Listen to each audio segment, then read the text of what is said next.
question is, are trans women dominating women's sports? Well, this is the thing that I found fascinating, was that when you said that the Olympic Committee have been doing, looking at this since the early 2000s, I was like, this is 2003. This is in the news cycle, in the popular culture, this is a new thing. Like, oh my gosh, right. Where have all these trans people come from? They must have been made trans by TikTok or made trans by each other. They're making each other trans. But this has been a thing for a much longer time, even on a regulatory perspective. And we've not seen an explosion of trans people winning all of the medals or not losing or not winning all the medals.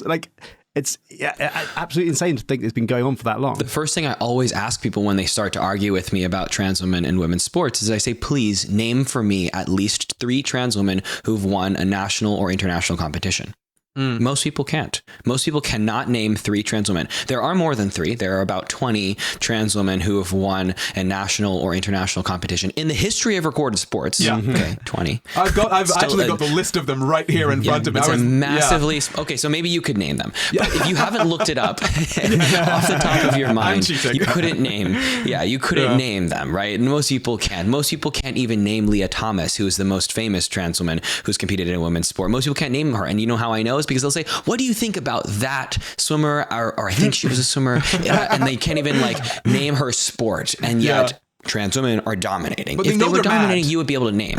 Yes, they know they're mad. They know that. That's what they know. And what I think is interesting as well, so if we look just through this list of women trans women who have won, in national or international sporting competitions, a few of these are in team sports as well. Some of these are in things like darts. Darts, something where and I was looking into this. I was trying to make sure. The epitome of athleticism.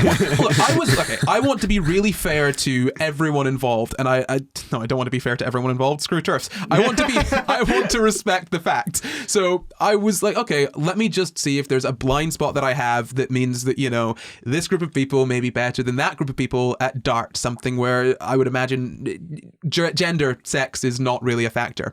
The only thing that comes up is that, and I say this with air quotes, is that men are much better at things that require aiming because their brains are better at it. The idea that men are better with spatial reasoning and blah blah blah, but oh my lord, that is the only reason that people could come up with for why you would separate darts by gender. And ultimately, there are mixed darts competitions. It doesn't actually have any real effect. I've never thought about the fact that darts is split along gender lines. Sometimes, a lot of the time, it's that's a weird thing to do. One of the first things that comes up is, do women stand closer to the darts board playing darts? Yeah. Do they? I presume not. Sorry, no. I'm just asking. No. But yeah, it's such a specific question. Yeah, right. No, but I find it really interesting because, especially when you look through this list of women, yes, they've won, but they've not dominated either. And we'll maybe get to this more later on. But the idea that a trans woman winning one thing one time, or not even winning one thing one time, becoming second or third, or beating any cis woman, or 6,159th, like the trans woman who supposedly beat all of these women in the most recent marathon in London. She got 6,159th place, and yet every single newsreel said trans woman beats 14,000 women, negating the fact that there were 20,000 that competed, and she got a participation medal for 6,000th place. But she beat more cis women than she lost against. It's true. She beat more cis women than she lost against. You can't argue against them. It's honestly ridiculous. Won't somebody think of the 14,000 cis women behind her who didn't run as fast?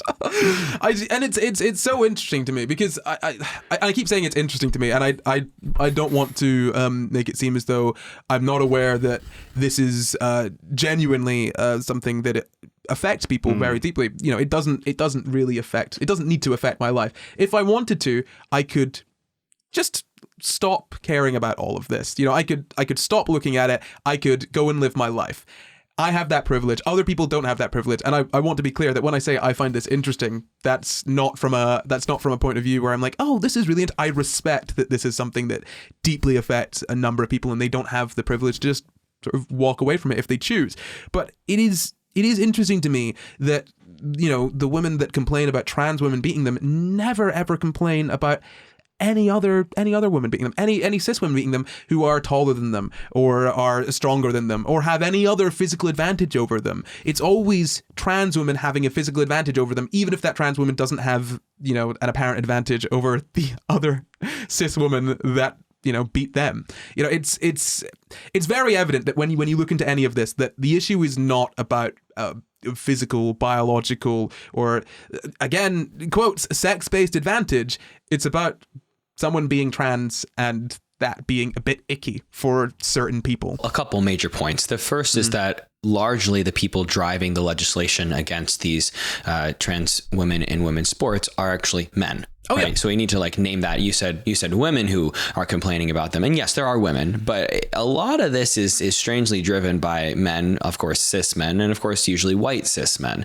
And what does that look like? It looks like patriarchy. It looks like white supremacy. It looks like system of oppression. And there are women who are in this fight, of course, cis women, again, largely white cis women. And that also looks like white feminism, which is not really feminism. So I think it's important to recognize the intersectionality of these issues as well. When we think about the history of sports and who's been policed in women's categories, it's been marginalized women. This isn't a new fight either, right? Luke, you named that it's not new that there are trans women in women's sport. It's not new that we have got policing of women's bodies in women's sport, right? You know, we've seen the over policing of black women's bodies in women's sport for a long time, and that still happens now with like Serena Williams and Venus Williams being called the quote Williams brothers because they're quote too masculine looking.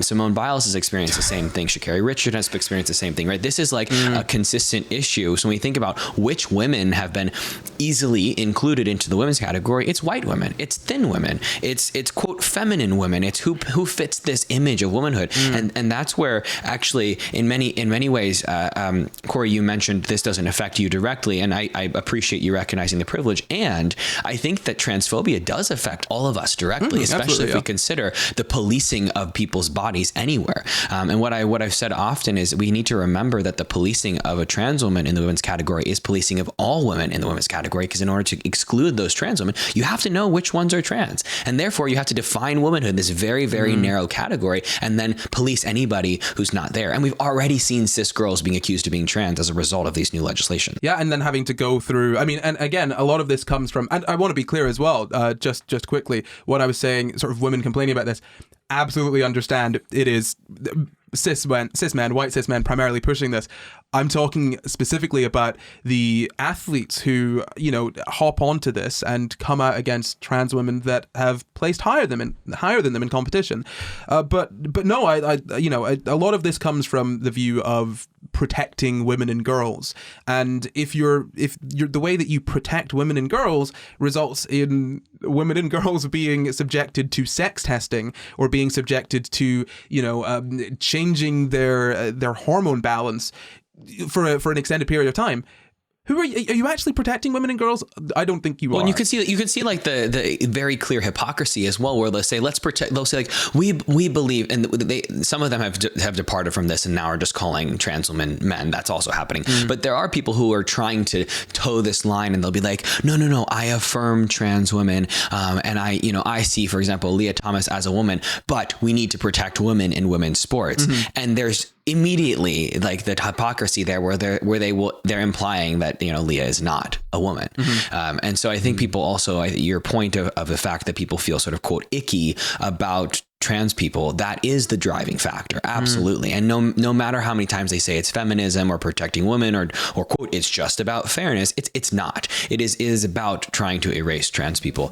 And there's a reason that we have, you know, 474 anti-trans bills in this country, in the US. And also you all have many other trans bills that have nothing to do with sports. Yeah. There's a reason we're seeing these in tandem.